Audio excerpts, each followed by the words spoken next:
नमस्कार दोस्तों, मैं राहुल रावत एक और नई वीडियो में आप सभी लोगों का स्वागत करता हूं। एएनएम व स्टाफ नर्स के 3,624 पदों पर भर्ती जल्द होंगी। स्वास्थ्य मंत्री डॉक्टर धन सिंह रावत ने भर्ती प्रक्रिया में तेजी लाने के दिशा निर्देश दिए हैं।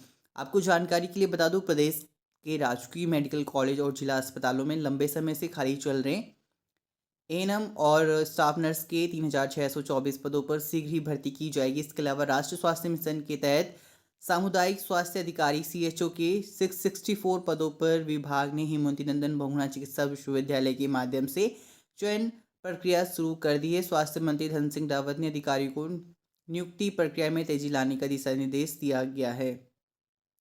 यहाँ पर बताया गया है कि शुक्रवार को स्वास्थ्य महानिदेशालय में स्वास्थ्य मंत्री ने विभागीय समीक्षा बैठक ली। उन्होंने राज्य की विषम भौगोलिक परिस्थितियों को देखते हुए सभी राज्य मेडिकल कॉलेज व जिला अस्पतालों में एमआरआई, सीटी स्कैन, एक्सरे व अल्ट्रासाउंड की सुविधाएं उपलब्ध कराने व तकनीकी स्टाफ नियुक्त करने के दिशा निर्देश दिए हैं। जिला चिकित्सालय, संयुक्त चिकित्सालय व प्राथमिक स्वास्थ्य केंद्रों में गठित रोगी कल्याण समिति में जनप्रतिनिधियों की भागीदारी सुनिश्चित की जाए। इसमें विधायक, ब्लॉक मुख्य प्रमुख, जिला पंचायत सदस्य समेत अन्य स्थानीय जनप्रतिनिधि नामित किए जाएंगे। इसके लिए समिति के नियमों में संशोधन किया जाएगा। साथ ही में शासन व महानिदेशालय स्तर के सभी अधिकारियों को एक एक जनपद का भ्रमण करने व आवंटित जनपदों की स्वास्थ्य व्यवस्थाओं का निरीक्षण कर 2 सप्ताह के भीतर रिपोर्ट महानिदेशक को सौंपेंगे। राजकीय मेडिकल कॉलेज व राजकीय चिकित्सालयों में आईपीएचएस मानकों के अनुरूप पैरामेडिकल स्टाफ, तकनीकी स्टाफ के ढांचे का प्रस्ताव तैयार कर कैबिनेट में लाने के दिशा निर्देश दिए गए हैं। बैठक में विभागीय अधिकारियों ने अवगत कराया कि प्रदेश में अब तक 41,348 रक्तदाताओं पंजीकरण किया गया है, जो कि निर्धारित लक्ष्यों के सापेक्ष 83 है।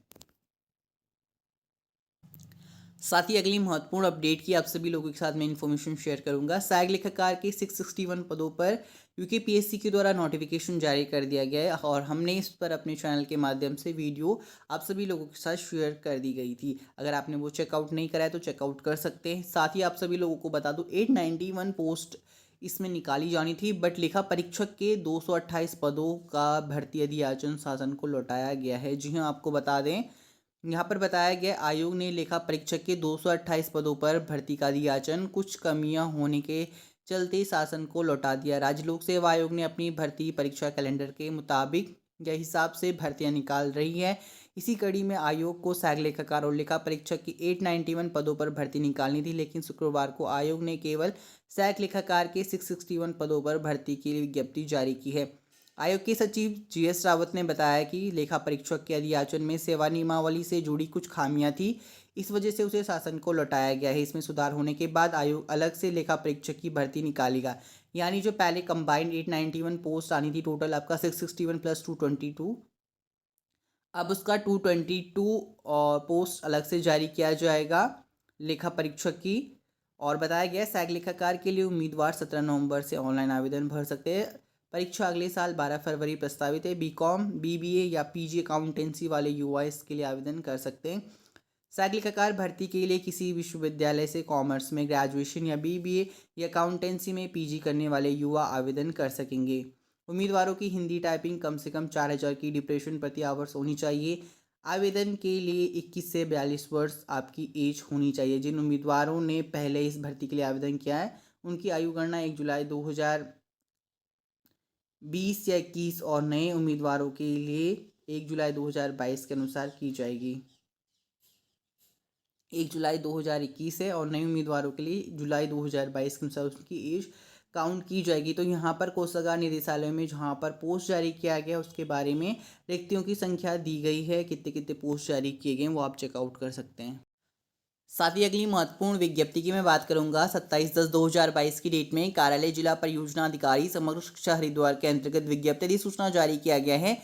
जिला परियोजना कार्यालय समग्र शिक्षा हरिद्वार में रिक्त लेखाकार वेतनमान, जिसमें 35,400 से लेके 1,12,400 लेवल 6 की ये पोस्ट है। एक पद प्रतिनियुक्ति के आधार पर तैनाती हेतु विद्यालय शिक्षा विभाग उत्तराखंड के अंतर्गत लेवल 6 के कार्यरत अभिकर्मियों से निम्नानुसार आवेदन पत्र इसमें आमंत्रित किए गए हैं। लेखाकार वेतनमान आपका लेवल 6 है, 35,400 से लेकर 1,12,400। पदों की संख्या 1 है। अधिकतम आयु सीमा 50 वर्ष रखी गई है। बात करें शैक्षिक योग्यता एवं अनुभव की, विद्यालय शिक्षा विभाग उत्तराखंड के अंतर्गत आपको लेवल 6 में कार्यरत ऐसे कार्मिक जो कि मान्यता प्राप्त विश्वविद्यालय से वाणिज्य में स्नातक उपाधि या फिर आपने BBA bachelor of in business administration अथवा पोस्ट ग्रेजुएट इन अकाउंटेंसी तथा हिंदी टंकण में 4000 की डिप्रेशन प्रति आवर्स की गति होनी चाहिए। अधिमानी अर्हता सर्व शिक्षा अभियान व अन्य किसी परियोजना के अंतर्गत लेखा लिपिक अथवा लेखाकार के पद पर न्यूनतम 2 वर्षों का आपके पास अनुभव होना चाहिए। आवेदन पत्र का प्रारूप व अन्य दिशा निर्देश आपको ऑफिशियल वेबसाइट school.education.uk.gov.in पर उपलब्ध है। इसे आपको पूर्ण रूप से भरे हुए आवेदन पत्र आपको 18 नवंबर 2022 को पंजीकृत डाक के माध्यम से कार्यालय जिला परियोजना अधिकारी समग्र शिक्षा हरिद्वार रोशनाबाद पिन नंबर 249403 में जमा किए जा सकते हैं। निर्धारित तिथि के पश्चात प्राप्त आवेदन पत्रों को एक्सेप्ट नहीं किया जाएगा। अगली जो अपडेट है, भारत तिब्बत सीमा पुलिस बल गृह मामले मंत्रालय भारत सरकार के अंतर्गत हेड कांस्टेबल व कांस्टेबल मोटर मैकेनिक के पद हेतु विज्ञप्ति जारी किया गया है। इसमें हेड कांस्टेबल मोटर मैकेनिक के लिए पे मैट्रिक्स लेवल 4 है 25,500 से लेकर 81,100 7 CPC के अनुसार। कांस्टेबल मोटर मैकेनिक के लिए पे मैट्रिक्स लेवल 3 है 21,700 लेके 69,107 CPC के अनुसार। तो यहाँ पर रिक्तियों की संख्या दिया गया हेड कांस्टेबल मोटर मैकेनिक के लिए कुल 58 पोस्ट है, जिसमें अनरिजर्व कैटेगरी के लिए 26 है, EWS के लिए 6 है, अन्य पिछड़ा वर्ग के लिए 14 है, अनुसूचित जाति के लिए 8 है, अनुसूचित जनजाति के लिए 4 पद हैं। कांस्टेबल मोटर मैकेनिक के लिए 128 पोस्ट है। यहाँ पर आपका आरक्षण स्तर दिया गया है। इसमें ऑफिशियल वेबसाइट की जानकारी दिया गया। आयु सीमा 18 से 25 वर्ष के अभ्यर्थी इसके लिए आवेदन कर सकते हैं।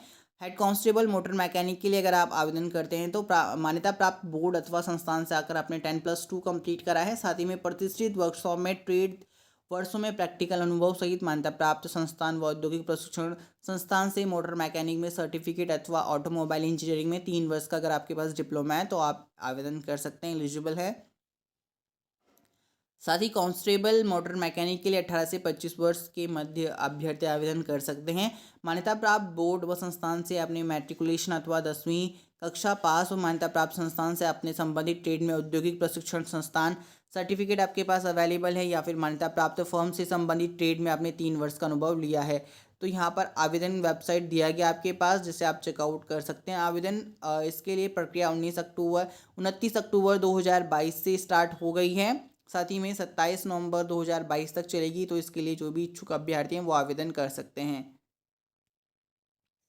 अगली जो अपडेट आई है इंदिरा गांधी राष्ट्रीय वन अकेडमी की तरफ से न्यू फॉरेस्ट देहरादून के अंतर्गत टेक्निकल